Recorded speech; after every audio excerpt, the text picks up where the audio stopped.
आपका टॉपिक है English grammar.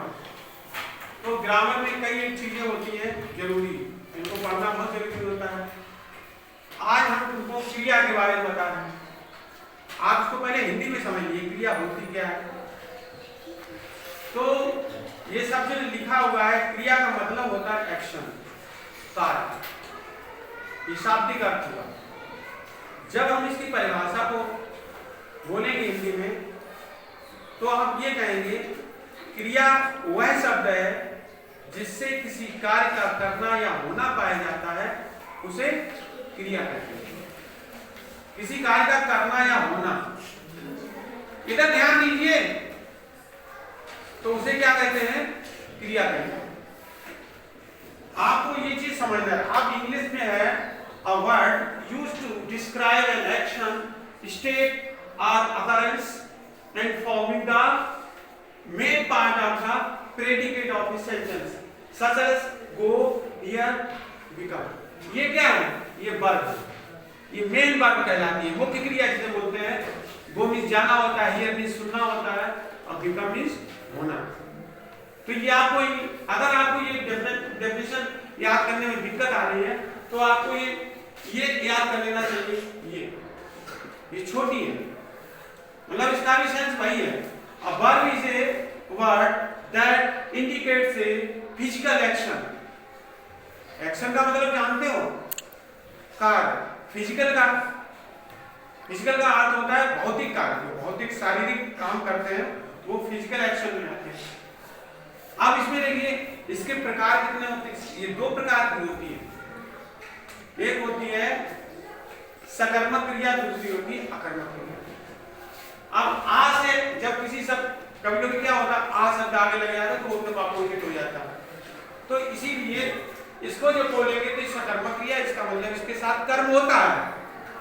इसके साथ क्या होता है? इस क्रिया के साथ कर्म जुड़ा होता है, और इसके साथ कर्म नहीं होता है। तो जिस क्रिया के साथ कर्म नहीं होता है वो अकर्मक कहलाती है। जिस क्रिया के साथ सकर्मक जो कर्म होता है वो सकर्मक कहलाती है। अब कैसे जानोगे ये सकर्मक है अकर्मक? आप एक उदाहरण से देखिए यहाँ पर, जैसे ये राम पढ़ता है। राम पढ़ता है, कार्य तो हो रहा है पढ़ने का, लेकिन ये नहीं पता लग रहा है पढ़ता क्या है।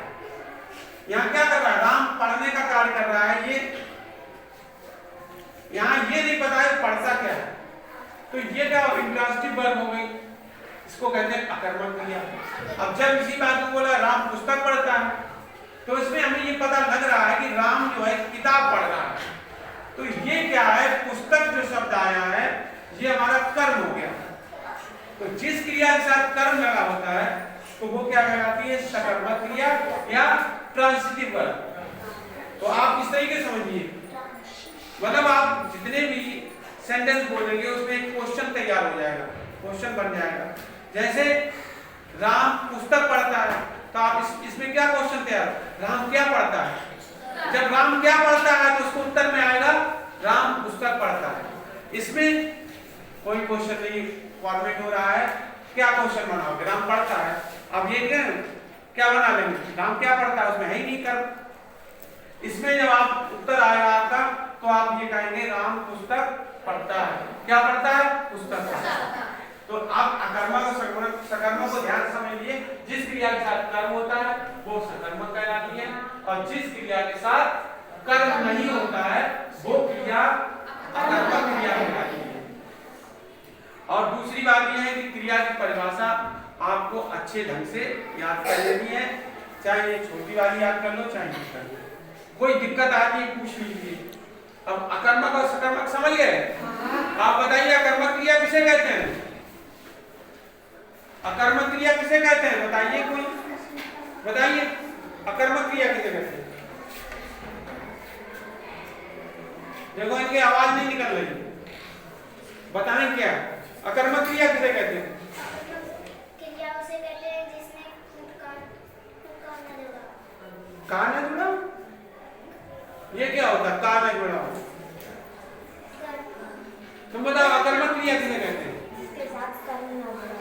हाँ, जिस क्रिया में कर्म ना हो उसे अकर्मक क्रिया कहते हैं। और कर्म का